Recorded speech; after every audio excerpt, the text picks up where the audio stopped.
Annonceurs, entrepreneurs, promoteurs et chefs d'entreprise, choisissez dès à présent votre meilleur partenaire média, Idéal Production. Idéal Production est basé à Cotonou au Bénin. Idéal Production, le partenaire exclusif de Sika TV en Afrique.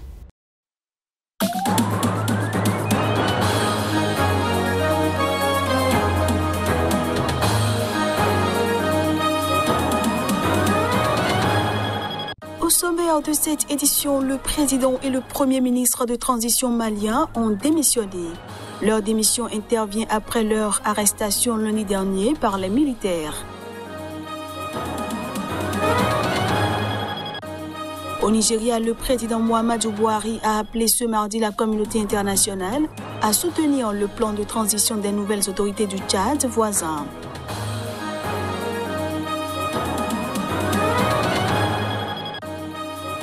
Et puis le directeur de l'Observatoire volcanologique de Goma a affirmé que les fissures découvertes après l'éruption du volcan Nyiragongo ne vont pas continuer et que la lave ne progresse plus.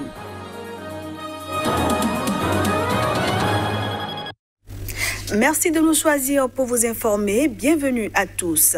Jacob Zuma était à nouveau devant la justice ce mercredi pour répondre dans une affaire de pot de vin qui date de plus de 20 ans déjà. Devant le tribunal, l'ancien président sud-africain a plaidé non coupable. Mr. Zuma? La lecture de la longue liste d'accusations retenue contre Jacob Zuma a duré plusieurs minutes.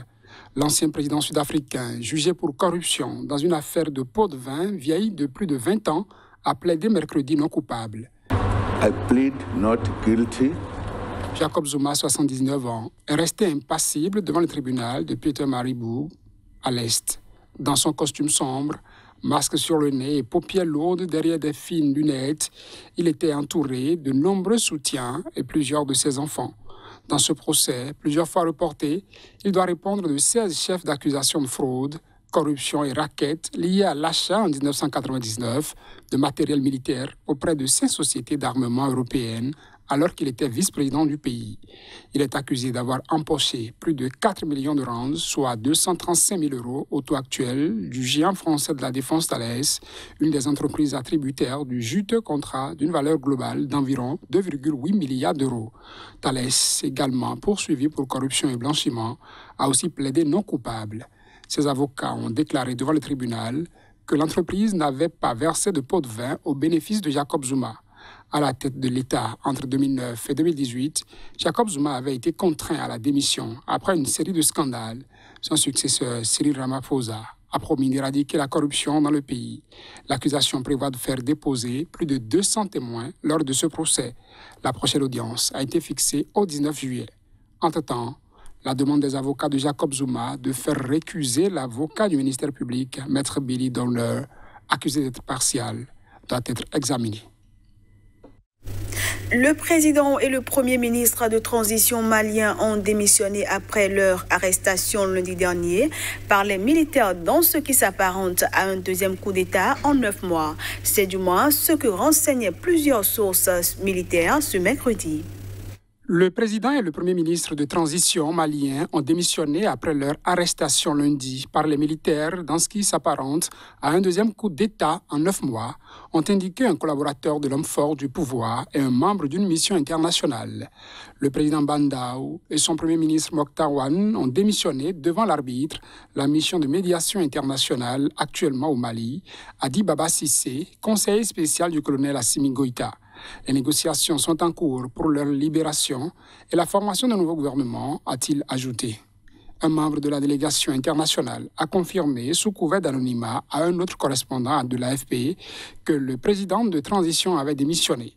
Cette délégation s'est rendue mercredi matin au camp militaire de Kati, à une quinzaine de kilomètres de Bamako, pour rencontrer les deux dirigeants qui y sont retenus depuis leur arrestation.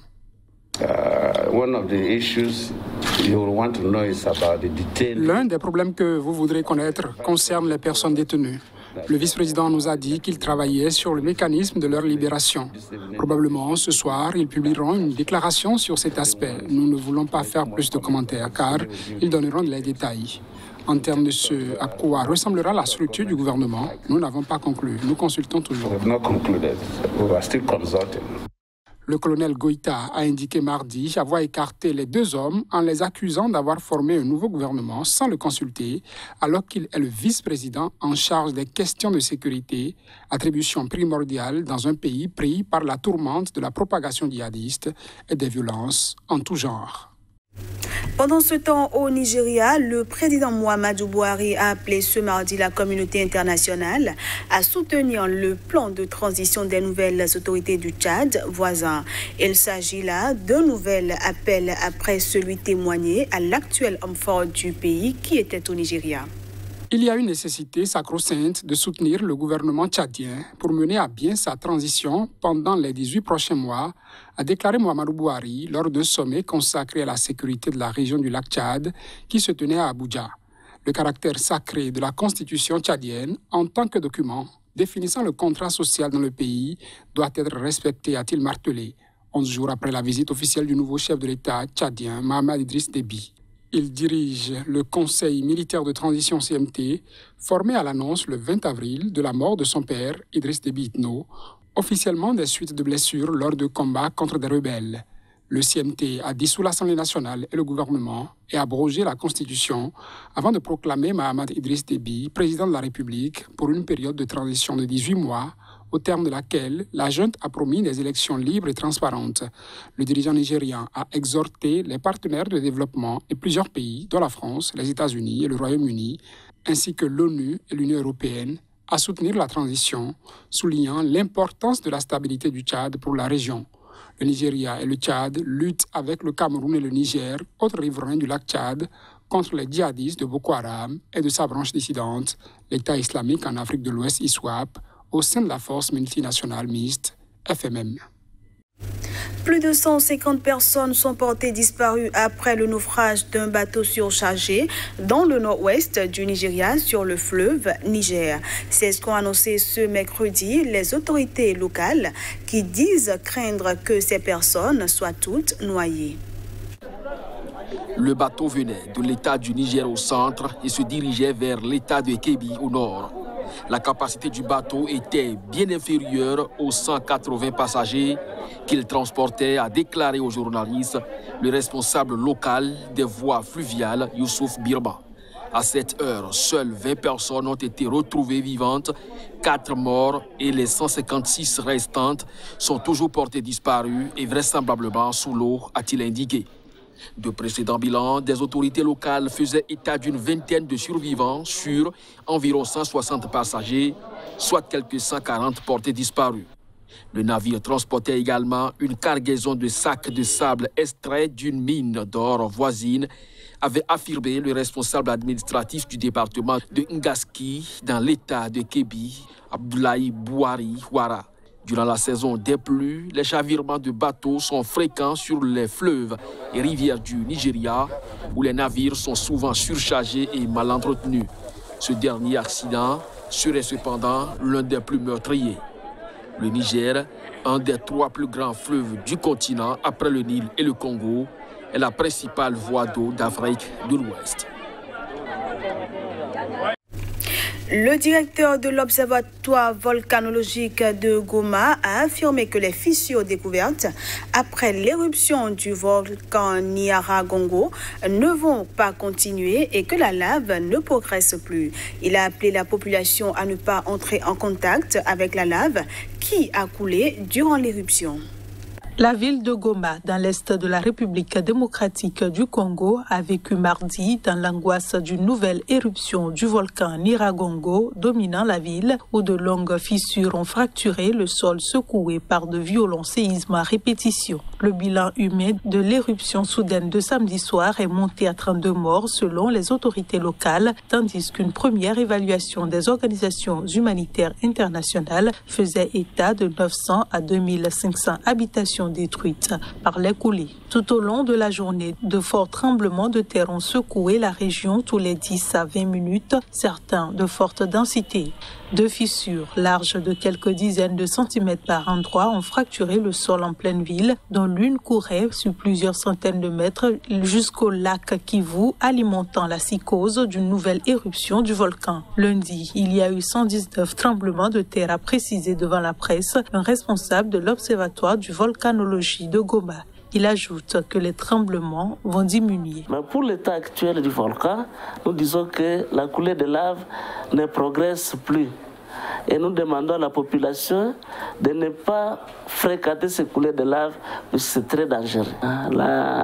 Tous les scientifiques vont encore quadrupler les efforts pour surveiller davantage. C'est pour vous rassurer. La mission de l'ONU en RDC, MONUSCO, a indiqué avoir effectué 8 vols de reconnaissance en hélicoptère et 2 vols de drone pour recueillir des informations sur l'activité du volcan.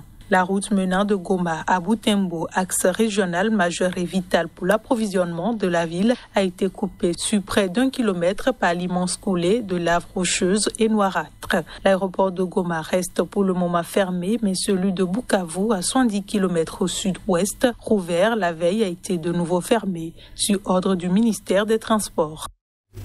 On reste dans l'Est de la République démocratique du Congo pour finir cette édition où les autorités de Goma ont ordonné ce jeudi matin l'évacuation d'une partie de la ville du fait des risques d'éruption du volcan Nyiragongo, provoquant immédiatement l'exode de dizaines de milliers de personnes.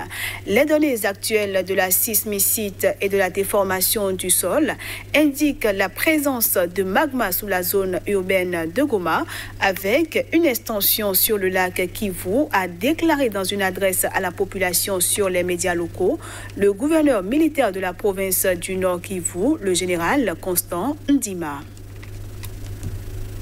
Et voilà, mesdames, messieurs, ce sera tout pour cette édition. Merci à tous de l'avoir suivi.